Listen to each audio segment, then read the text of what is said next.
getting a sense of the model and how to incorporate it. And it's easy, right? This is not complicated. It got a little expanded beyond the level 1 when we did those 2 dramas. The model is really designed for small dramas, not because it doesn't stretch out into big dramas, if you know how to do them. But you need a little psychodrama training that goes beyond today and tomorrow in order to feel comfortable doing that.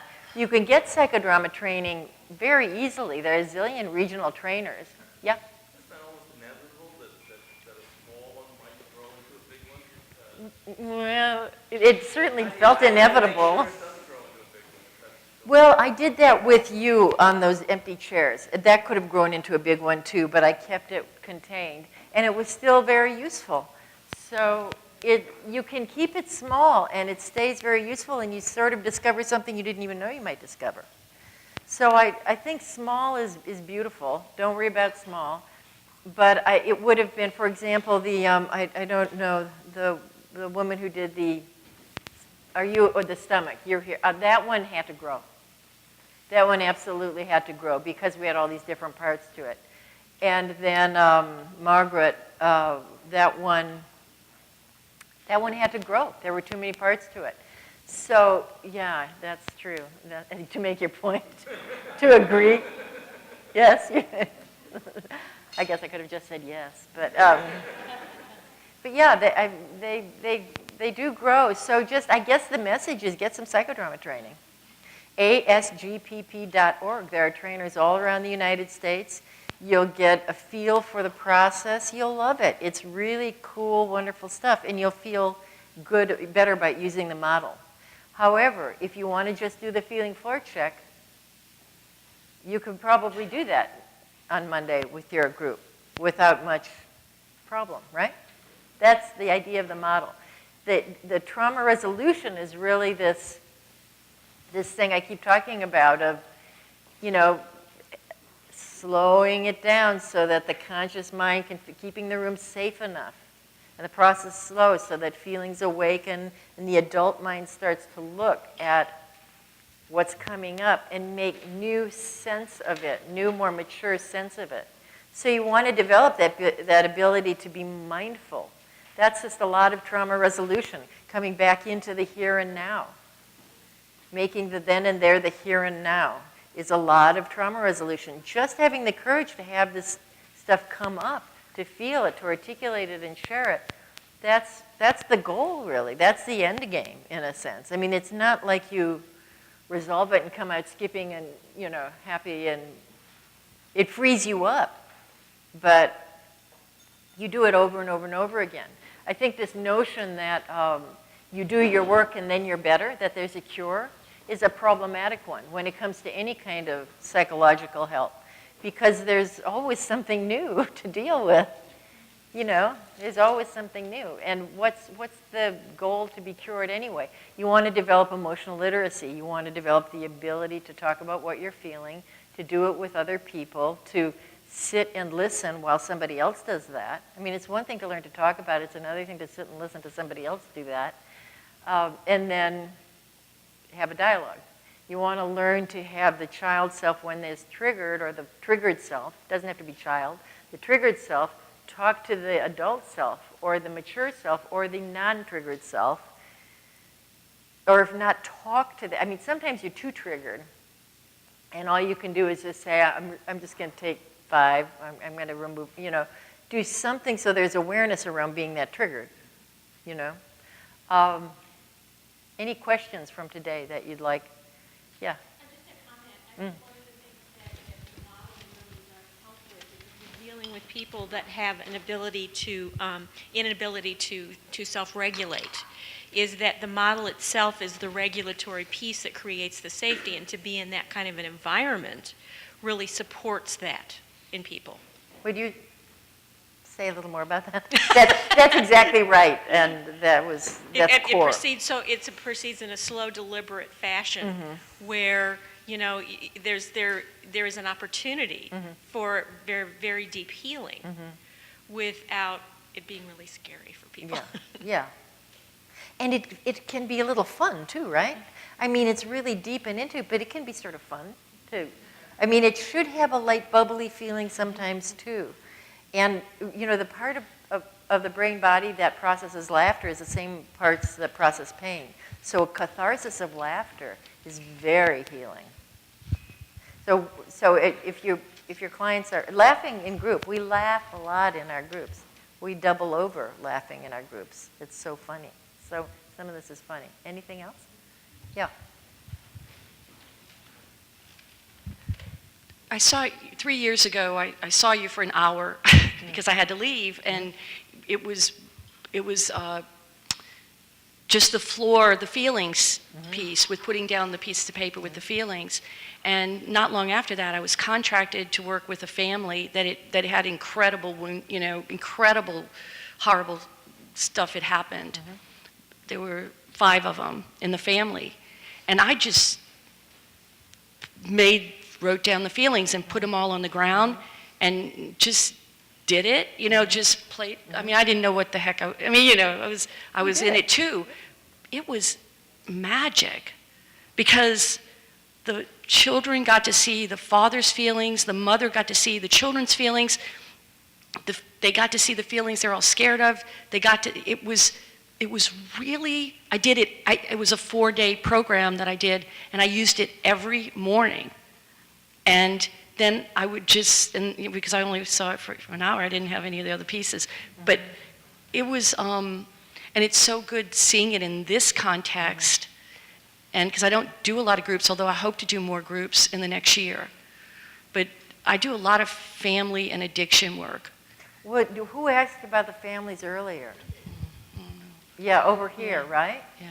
And somebody else did too, right? Yeah, you did. So here we go. But and so with the families, because a lot of times I get referred to family when the people go into treatment or something, and it's all young adults that are going into treatment usually.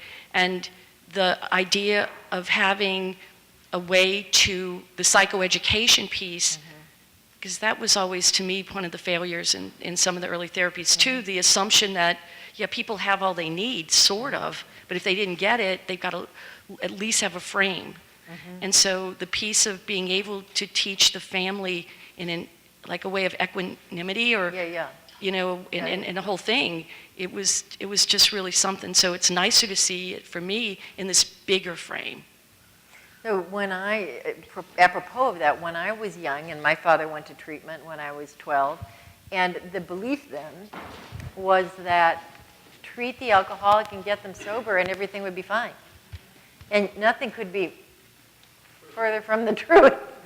Everything was worse. I mean, everything was weird. And he didn't have a prayer of staying sober without our changing. So I think it's been so beautiful that the field now embraces the family. And I wish it were happening more. And that's why I wrote that book, the ACoA Trauma Syndrome, because I think ACoA is really a post-traumatic stress syndrome.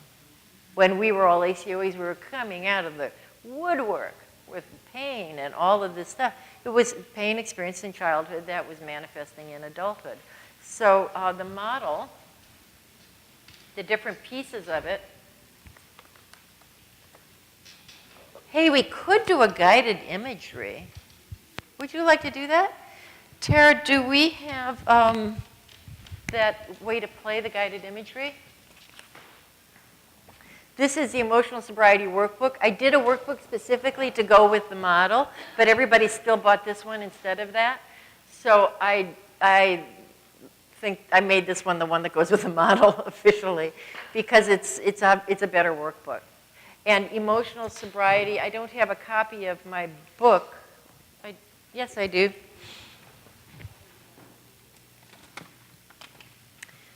It goes with this book that I did a long time ago, not so long, but a while ago, but it's caught on. So this book goes with this, and I think, therapists can learn a lot from this, but this is very client-friendly. So if you add to your client experience reading this and doing the workbook, some therapists who are using it like to do presentations from the book too. You know, so they're guiding a little bit, but that seems to be working well for people. And this is the ACoA trauma syndrome.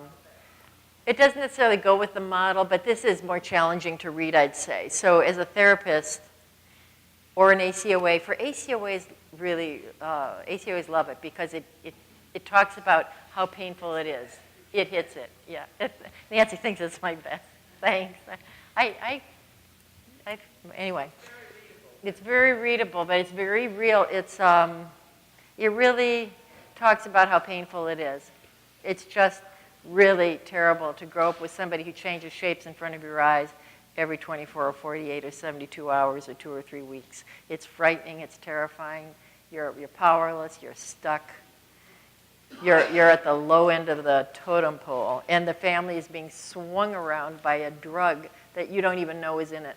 The thinking, feeling, behavior are drug-oriented, druggy, and you don't know what's going on, and you just spend your childhood trying to make sense of it, and it's confusing as all get out. And no one names it necessarily. No one necessarily names it. So it's really a trauma, which you all know. And here are the guided imageries, which I showed you. So how are we doing on the, just, if we don't get there, we'll do it tomorrow. But any other questions while we're setting up? Right. Do you just leave it up to the client about whether or not you take on a role as a therapist, or is it better to really leave it? good question. Because I would wonder if that would maybe escalate transference and maybe make things difficult in that working relationship. Yeah, I think the rule of thumb is never to take on a role. Okay. Do you want me to show you how I would do it in one-to-one? Okay, so if we don't get to that, that's fine, we'll do it tomorrow. In my office, I have, you know, a couple of chairs, and I even have a child's chair because my office is in my home, so I have my children's little chair in the corner. And, you know, something you can sit on that's kind of tufted. And while we're doing something, I don't impose psychodrama on people one-to-one. I'm very much in favor of an analytic kind of approach one-to-one. It doesn't have to be psychoanalysis, but, you know, group is so evocative. You really need somebody to deconstruct what goes on with you in a and just be with you. I don't think you need to do psychodrama, and I think to make it a necessity in one-to-one, it's too prescriptive. But to have it as a tool in one-to-one is very helpful. And so if we're talking, if somebody brings something up, and I would just take it very casually and say, so if that part of yourself were sitting there, what would you say to it? We need another chair. So that the client's sitting there. And so they'd say it. And then I just say, reverse roles, talk back to yourself. And, you know, the thing about doubling is it's so much a part of the process. It's such an important part. But it's a little weird if there are only two of you to be standing up and doubling and kind of leaning over this person in a little room. So I sometimes say, just sort of throw my voice, or I'll lean over or something like that, because otherwise I'm jumping all around the room and getting in the way of the protagonist. So I might double a little, just kind of like that. So I'll indicate that I'm doubling, or may I double? May I double? And that's about as far as I go. And then role reverse. I try to keep it simple. I try to just have it available, but it's not something I have as a big goal. Talking is a great thing.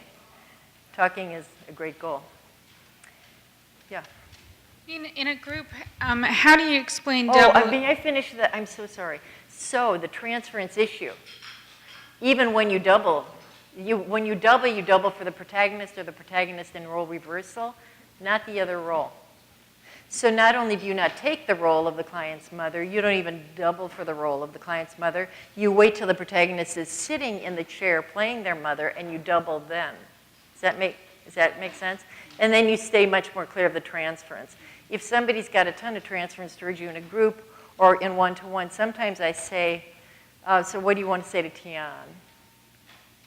And then I'll double for them. I'll just say, you are so thick. I mean, I hear, or whatever I think they're experiencing. I'll join them in their dislike of me sometimes. But, just to get underneath the transference and see what's going on. And it gets funny. Yeah. How do you explain doubling? How do you teach doubling to clients in the group? So I will teach like this. I'll say the role of the double is to speak the inner life of the protagonist. Nothing more, nothing less. When the protagonist catches it, then your job is done, sit down. When it's in a group, I invite people to double whenever they're warmed up. Different psychodramatists do it differently. That's how I do it. I just say double if you're warmed up. But what I do say is jump up and double that second. And when you've seen the protagonist catch when the unconscious material has come out of the protagonist's mouth, sit down again. Because what happens is this. If they don't jump up and double the second they feel it, the moment passes. And then it's like a badly dubbed movie. Do you know what I mean? Then it's, it is. Then it moves fast, and by the time the person gets there, they're doubling something that somebody had lightning speeded by. And the protagonist has to go back to this double that no longer makes sense. So if you can't get there fast and you can't do it, sit back down again. And another mistake people make doubling is, can I ask you to stand up, one of you, to just, and I'll, people will, say you're the protagonist and you're talking to, here, if you're standing here and you're talking to your groups over there, somebody might, this is what happens. They sit in the chair and they think of something to double and you just think, uh-oh, they're thinking of something, and then they get up. And by that time, it's over. It's moved on. Or they get up. Happens too. They create, because they don't want to intrude. So don't pay any attention to me. I'm just, so the whole stage gets consumed with this person who's trying to be really quiet and careful. That's another problem. Or they just outpower the double. And they outpower the protagonist, and they're just going, and this poor protagonist is sitting there just going like that. Or they do their own drama behind the protagonist. This happens plenty of times. The protagonist is doing something, and they get back, and they're warmed up to their own stuff, so they're just going, and another thing, and I want it. And sometimes they'll even start on their own drama. And and you really have to. And the way you can cut it is by saying, do you think your own drama might be good? Just quiet it down, but get it away from the protagonist as gently and unshamingly as you can. Or even, let's bookmark that and we'll remember for later. It's great it got warmed up. Or, all the various ways of bringing it back. And the other one is this rage thing. Sometimes there's this held rage, many times, the collapse rage in trauma. And it's very frustrating because the protagonist is sitting there with the same defense that they had then. They're struck dumb in their own social atom, their own scene. And this is a tough thing, and if I had a great way of dealing with it, I would pass it along, but I don't. It's frustrating for everybody. It's tough. I tried it. That's why I think this model is actually better. Because when you recreate the scene, I don't mean the scene of the trauma. I just mean the family. People freeze all over again. So this way you get near little bits of the family material and all the material, but you don't freeze. So you get a lot more done, and the protagonist doesn't have to be so mortified for having frozen. But say you're up there and they're frozen, and they're really stuck. You can push it a little bit, but you can also say something like, could someone play your feeling self? Because I that doesn't seem to be able to feel from this role. Can you step behind yourself and double? Can you dialogue with the part of yourself that's shut down? Try to ease it out in as many ways as you can. And mostly you'll fail. Mostly I fail. It's really hard once somebody's in a frozen state. So try not to get them there. The group will double, but that is when people come up and double and just start to rage in the back because they're so frustrated. And when that happens, back it up and just say, I notice, is anybody in the room feeling like they're carrying the feelings for so-and-so? you know, so are you open to hearing a little bit of what they're feeling? Usually people are. So then you can bring it in that way. I'm caring, I really feel frustrated, that kind of thing. Does that make sense? But I think the easiest thing is to use the model and don't get in this place. It's no fun for anybody. It just is no fun, and everybody feels like a failure. Of course, then you can use that. You say, I'm feeling that kind of a failure. Am I picking up on, you know? But once you're here, it's harder to get out of than if you don't land up here. So it's been a beautiful day being with you. I'm going to turn it over to our sponsors. I will see you at 9 a.m. tomorrow. You're a great group. Thank you.